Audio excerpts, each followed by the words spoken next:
this records okay.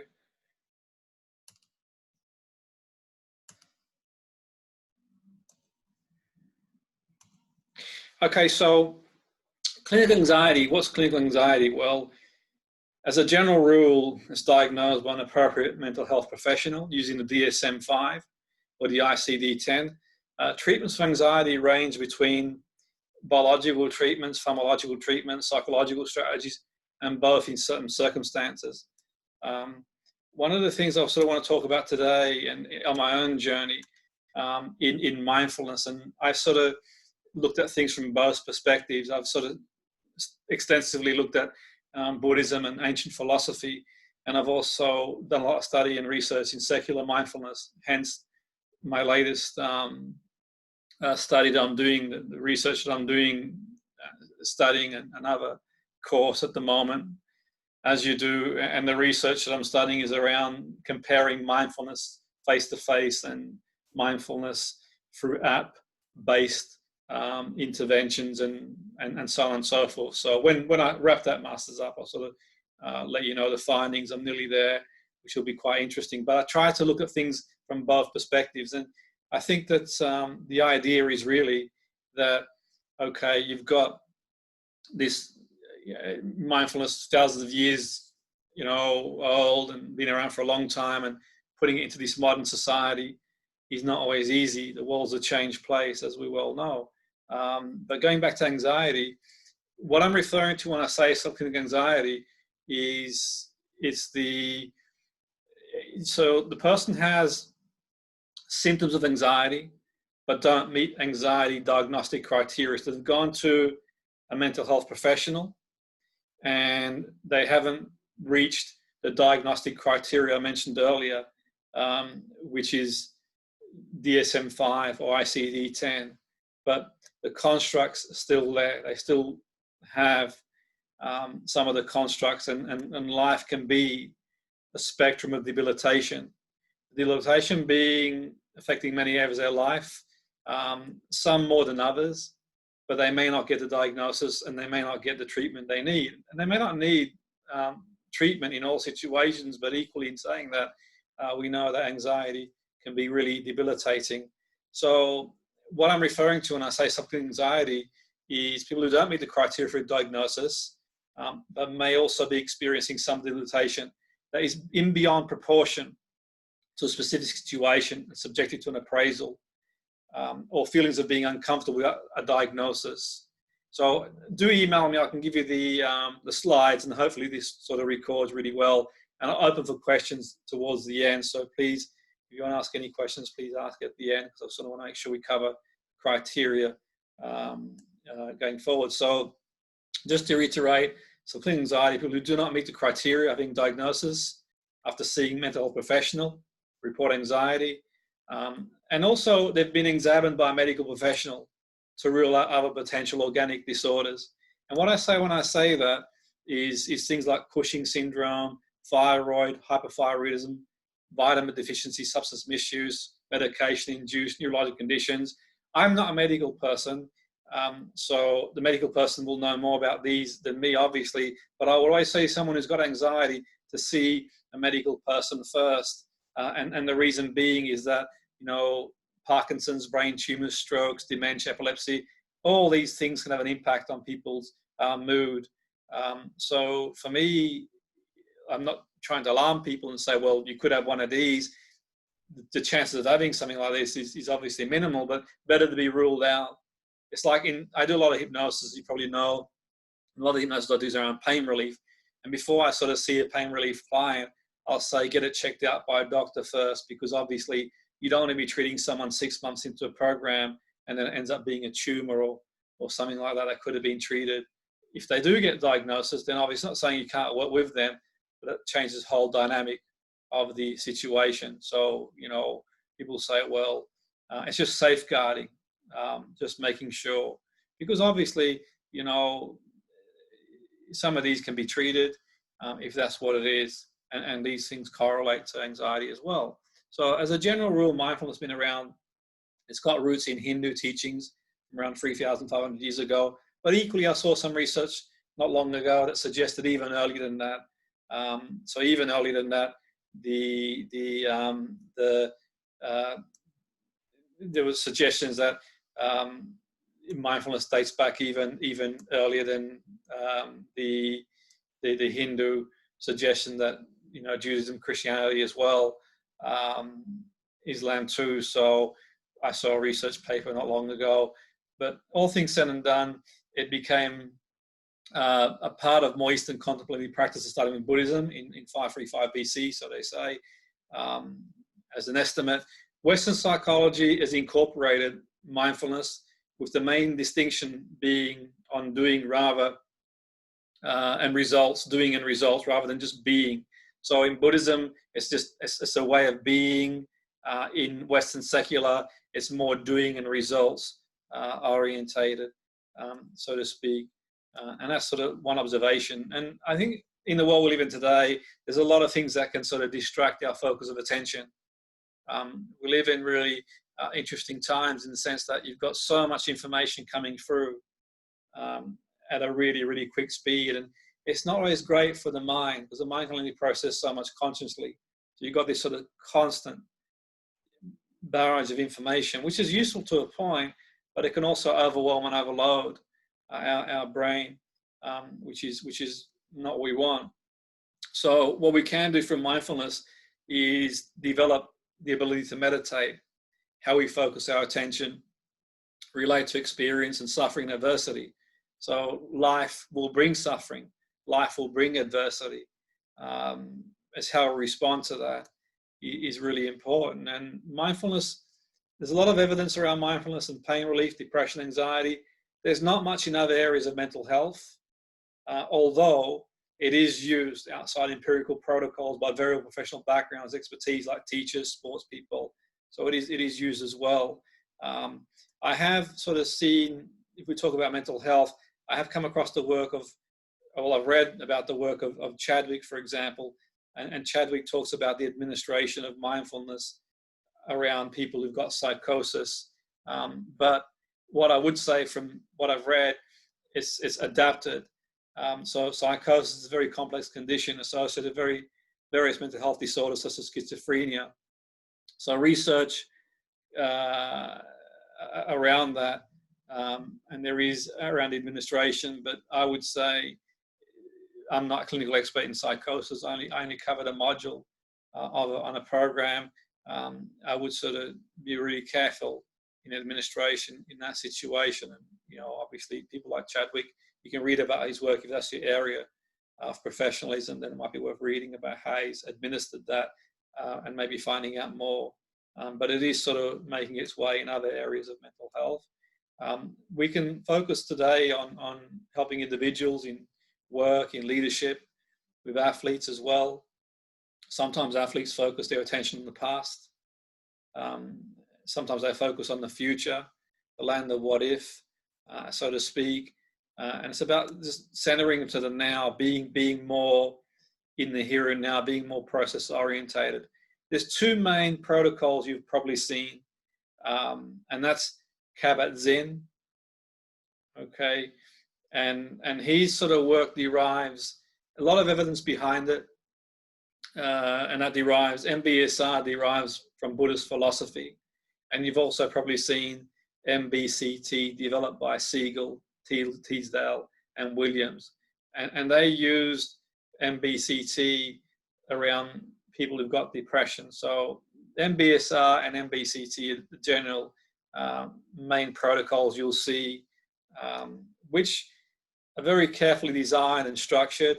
They got similarities and a lot of contrast too, as well. But that's probably what you sort of see a lot of.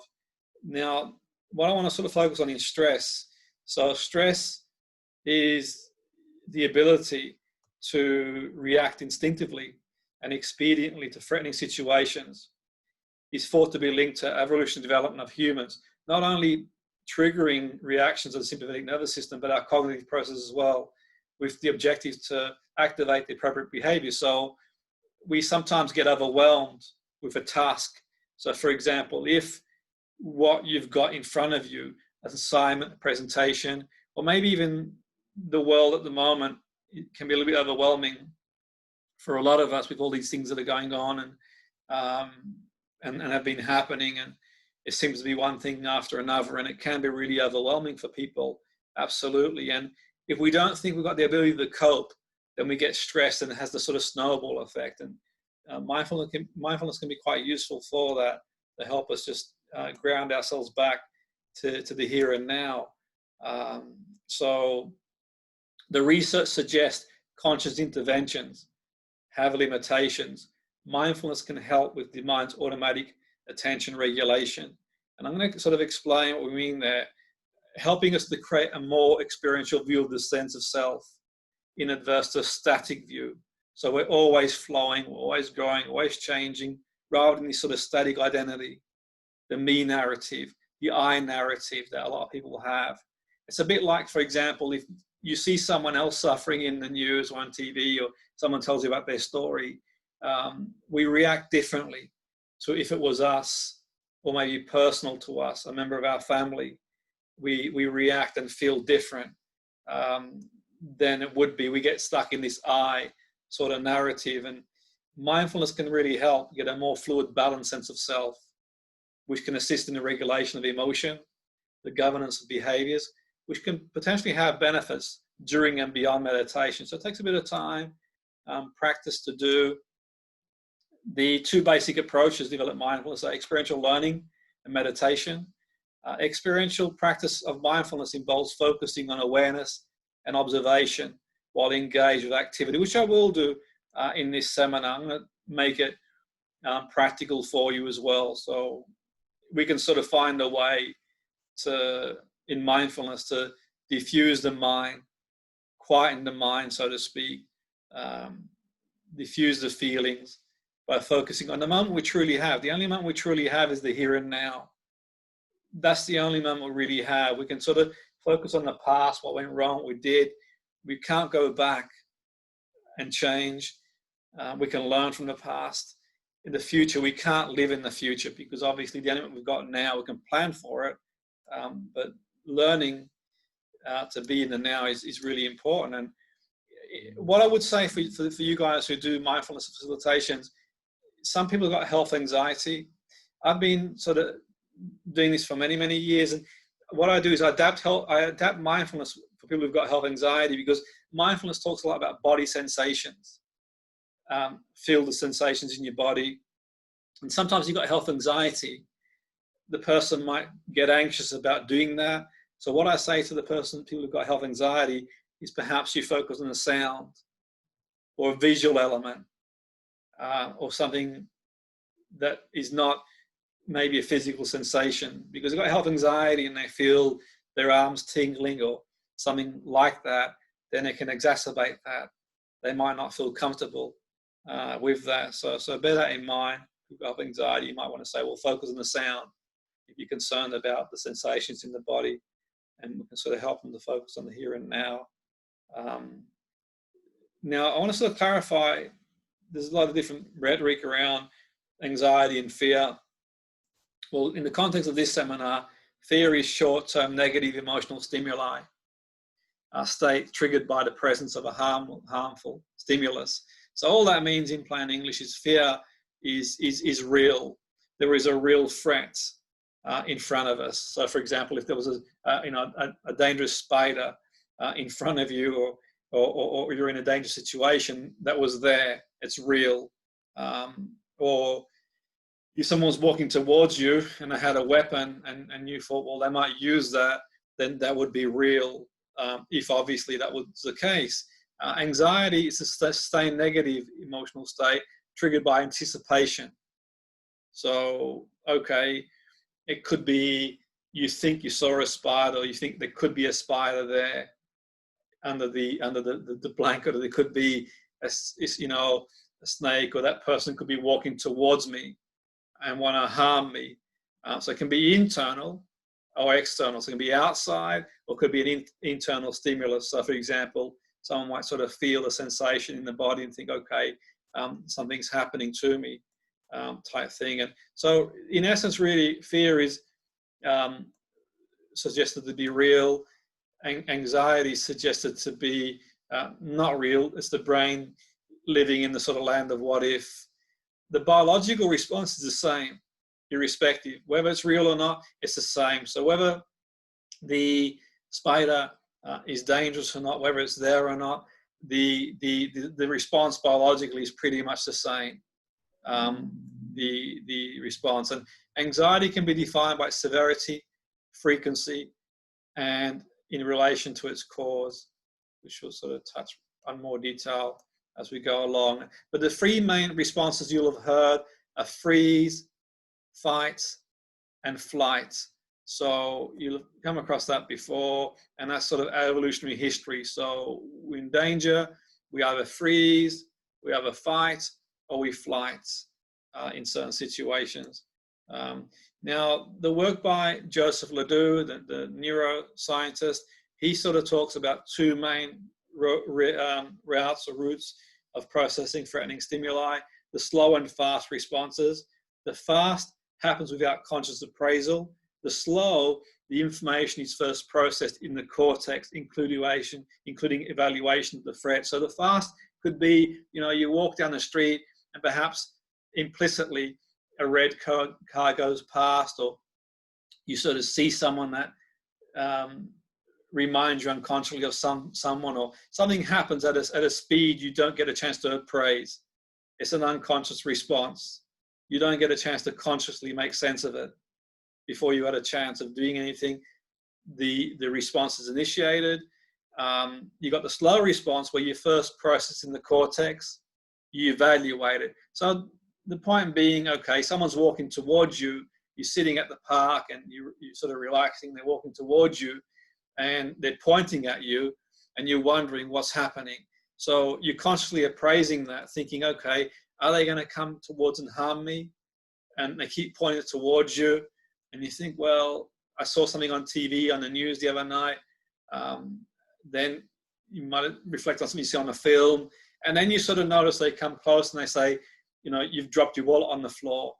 And you've got this agreement between the limbic brain and the neocortex that all is well in the world. Okay, the response might be already initiated, and it might take a little bit of time for it to sort of settle down, but there's this sort of tennis match that is played between the limbic system and the cortex, and that's, we can evaluate it. So for me, it's designing interventions that work on both levels. So we can do things like CBT, and we can do things like mindfulness and hypnotherapy. We can work on the limbic system. We can do experiences for people. So there's not one way. There's not one best way. It's whatever works for the person. One thing to think about this response, what it causes, it causes cardiovascular increase in blood pressure, mobilization of stored energy to the muscles, transient enhancement of immunity, and inhibition of growth and reproduction. So prolonged stress is not good, guys. Not good. All the evidence around stress is not good. It's useful to a point, stress. Gets us out of bed in the morning. It's really useful.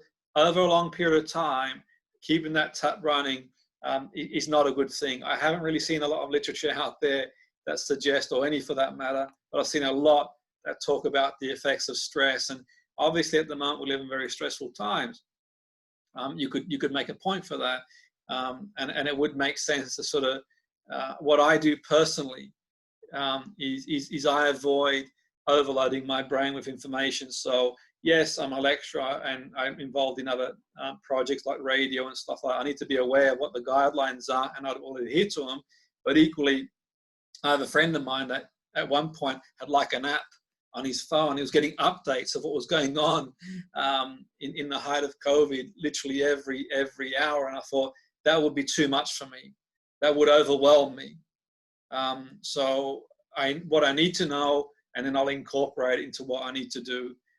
So I think for me, things we can do, if something affects us, if we can avoid it, or maybe gradually expose ourselves to something, if we need to sort of, if you need to sort of go back out again, there might be gradual exposure, rather than sort of diving in, extend the comfort zone, but also making a list of things that do exacerbate and get the alarm bells ringing in the brain, because avoiding it is obviously can be quite useful on the basis that we don't really want to overload the brain. So when we think of classical conditioning theory, a neutral effect can become a threat by association. So a threatening stimulus becomes associated with a neutral stimulus that occurs simultaneously. And that's sort of CBT. That's the theory that underpins fear extinction training and CBT for anxiety, for example. So we start to pair I don't know if you remember the experiments, the little Albert Sodium, the classical conditioning experiments they did, not ethical now, in the 20s, Watson and Rayner, where they gave the little Albert, the 9-month-old baby, sodium. It was a sodium little Albert, but he had like a white rat or a rabbit, if my memory serves me correct, and he would hold it, and he wasn't afraid of it, but the only known fears he had were loud noises and falling, and I would bang a steel rod behind him, make a big sound when he held the rabbit, and eventually became afraid of it and afraid of similar stimulus. And so the idea of extinction is sort of gradually exposing one to a situation and undoing that. Another point for anxiety, if we look at the work by Eysenck, and they talked about how ambiguous situations in a more negative way. So one who has anxiety will generally interpret ambiguity in a more fearful way. So the example could be, let's say, you get a call from the doctor, which can be anxious for a lot of people, no doubt, but let's say they're just calling to sort of check, or maybe the doctor's secretary is checking on you, see how you're doing. So the person who's more prone to anxiety is going to have a more ambiguous way of interpreting it negatively. What's going to be said? Am I ill? And so just general day-to-day ambiguity is interpreted in a more negative way, like worst scenario, the what if scenario. So that's one thing to think about with people who've got anxiety. Attention bias is associated with anxiety. So, okay, what do you sort of focus on in the land of what if? And we have, you could argue, in our evolutionary history, a negative bias, and that's, some scientists will say that's sort of, we have that to help us survive the species. So you can go to the most beautiful place and explore, and evolutionary history that come back and say the dangers. So there were like dangers there. Beware of eating these sort of foods. Beware of these sort of animals that are roaming the earth. And we don't have those dangers now, but we've inherited that sort of bias, you could argue too. But you could also make a point that people who do have anxiety tend to magnify that sort of bias as well, which is something that you can work on through mindfulness and sort of improve as a default. And the implication is the selection of threatening meaning on ambiguity is characteristic of anxiety. The bias maintains an action's mood. The world is perceived as sort of threatening. We sort of see things beyond proportion to what they are. And it's a bit like when people sort of rattle off statistics, for example, about certain situations, be it an illness, an ailment or whatever, be it statistics on someone's afraid of flying and people write the stats about, flying being safe. And, so the point being is that the person who's got anxiety is going to subconsciously almost sort of switch that off. It's like, well, actually, you know what? You can say what you want logically in their own mind. And some common stressful situations in the world that we live in today: work, study, public speaking, lack of control. We've seen that obviously in the last few months, that sort of control element, the feeling that things are getting away from us. And it can be quite debilitating for many people. So physiological and behavioural responses arise to anything that threatens the homeostasis of the organism in an attempt to reinstate equilibrium. So we've seen people do things that they wouldn't normally do behaviourally. If we sort of think back to the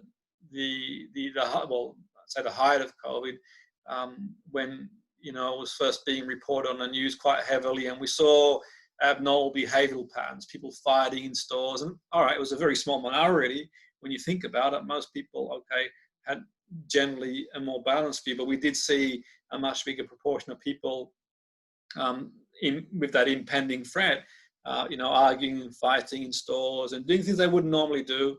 And I'm not, you can't just put it down to that, obviously, but we can see in certain situations how the behaviorally we mean to make an adjustment. So the meaning becomes distorted in proportion to the situation. If you sort of take yourself away from the situation and go, actually, you know what, let me see things from a more calm mind, then we can see things for what they are, not worse, not any worse or bad. And so if you were being chased by a dangerous, or by a lion, for example, what would happen?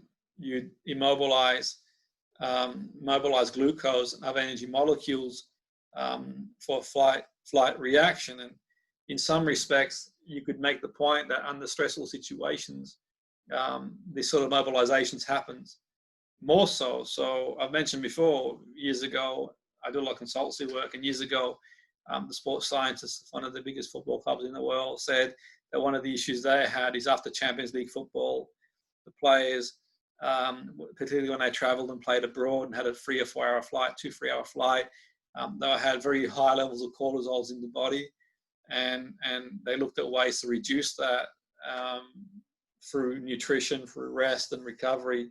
And they asked me if I would consider contributing in a think tank ways to do it. And I said, well, there's evidence around mindfulness and hypnosis can be useful in certain situations around those areas, and just helping the mind with our appraisal, as well as just giving the mind a chance to go to a more relaxed state.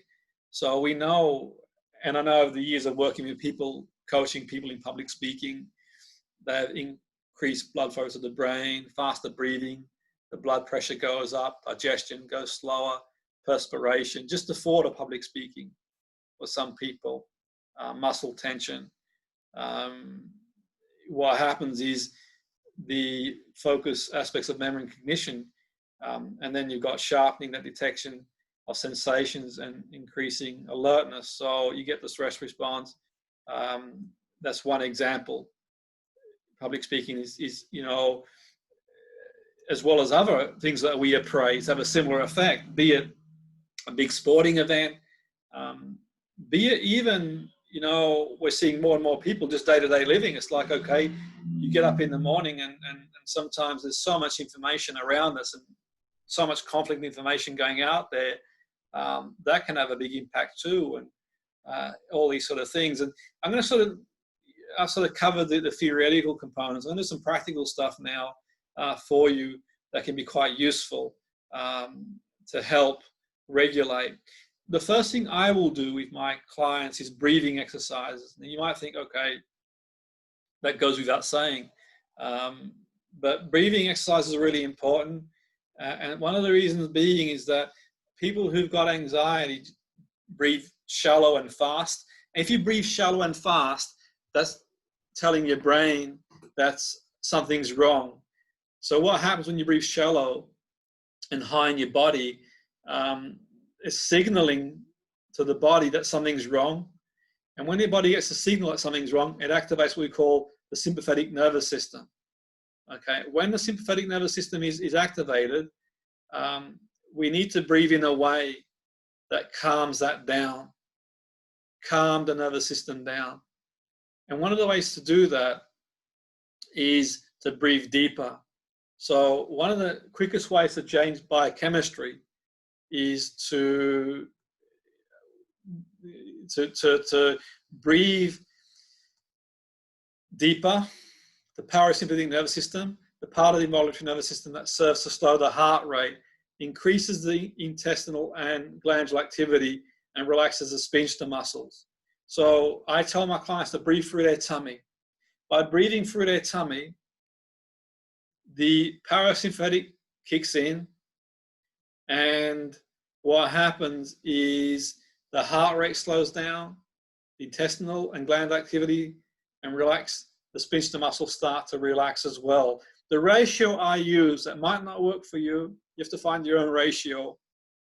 The ratio that I use is 5 in, 7 out. So 5 seconds in, and then 7 seconds out. Breathing in through the nose, 5 seconds, and 7 seconds exhaling.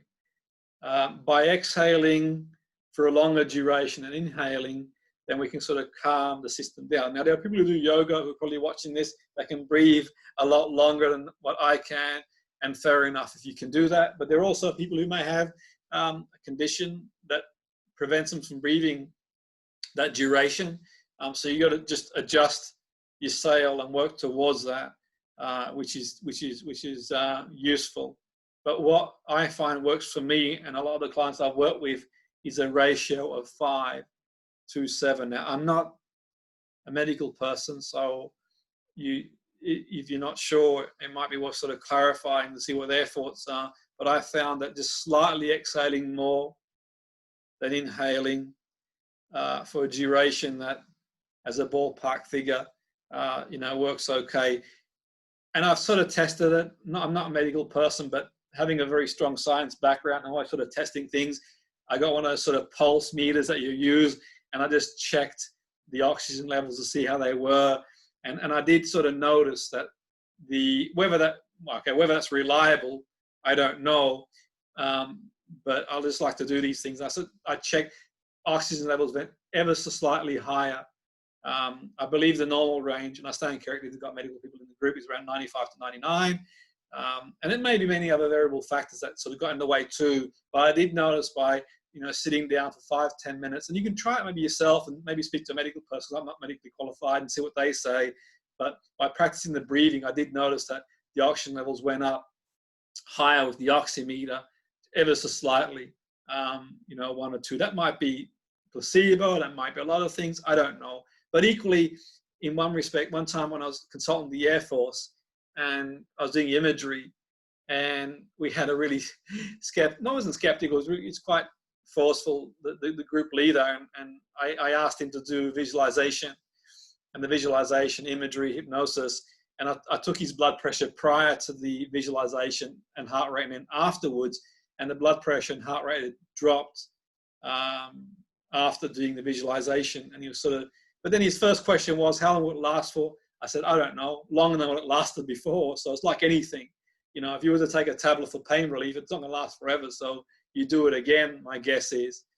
But equally in saying that, I did say that if your heart rate's decreased by, say, 10, 15 beats per minute, that's like, even for like a few hours, it's thousands of, even for like a day, if you could do that every so often, that's thousands of less stress on your cardio system. So, and exercise people will be able to define that better than me. So I just like to play around, have a look at things when we do these things. It's my sort of science background is inquisitive. So we'll do a mindfulness thing now, just as we sort of move towards the close of the day. So what do we do? Sort of find a place you can sort of posturally get comfortable. Some people in mindfulness say you've got to, sit upright or whatever. Make yourself as comfortable as you want. That's the first protocol. If you want to lie down, you can do. It's entirely up to you. So make yourself nice and comfortable, guys. I'm going to guide you through a nice mindfulness experience. Okay, and as you make yourself comfortable, if you prefer to keep your eyes open, you can. If you prefer to close your eyes, you can. Just acknowledge any feelings that are there. Slowing down any agitation, any anticipation. Releasing any effort to try hard. Please don't try for something to happen. Just let things happen. Just simply being there, giving yourself the time and space to rest, expanding our awareness to the body, the room, the sounds. Using breath as an anchor to quieten it back to the present experience. Whenever you find yourself being carried away by a train of thought, just use your breath to bring you back to the now. Or a sound. You prefer a sound, you can do. So getting out of your own head and focusing on your breathing. Let go of the events of the today or tomorrow. Letting them go. Slowing the mind down. Breathing. So you may find you've got thousands of fragmented thoughts floating around and not challenging them in any way. And now we're to breathe air in the areas of tension. So if there's tension in the calves or the quads or the neck or the shoulders, or you might feel the tension in the back, just breathing in air into the areas of tension. And as you breathe in air in areas of tension, just become aware of sensations. Okay, just like you would if you stubbed a toe or your elbow. You be aware of any sensations that are linked to the emotions. And anything in the past few days that's on your mind that you think is unfair, just allow yourself to experience the feelings. Perhaps you've been unfair to someone and you're beating yourself up, or you think you were. Perhaps someone was unfair to you and it's playing in your mind. Allow yourself to experience the feeling of that memory the situation brings. And notice and experience, not trying to change it, not resisting it, just letting it flow. Hold that space, that thought, the narrative, what's happening, blaming or victim, what's changed. Are you trying to change what's happened? Are there recurring patterns, recurring themes? Is it something that happens regularly? So just observing the cascade without sort of diving in to try and change it. And explore the internal dialogue to see if you could hold them in your awareness in the same way you hold sensations in your body. Just aware, just noticing as they arise, they pass through. Let them dissolve to the back of your awareness. Explore the relationship between the feeling, the thoughts that arise, and how this reflects on your body sensations. What happens to you? Strong feelings about the situation. If you just stay with a flux of the body sensations. Observe the whole cascade. You're watching a movie, fully present to what's going on, fully aware, but not taking it as entirely real, just the images. These experiences pass through the mind. Before we end this practice, remind yourself that you can return to this mindfulness awareness whenever you're having a strong feeling during the day, particularly during stressful situations or unpleasant personal interactions. You can just stop and not have to challenge it. Just being aware of the narrative, and this too shall pass. Every feeling will pass. Okay, instead of being carried away with the feelings and stories that arise with them, just reconnecting with your body and breath and seeing what happens if you're just mindfully aware of this experience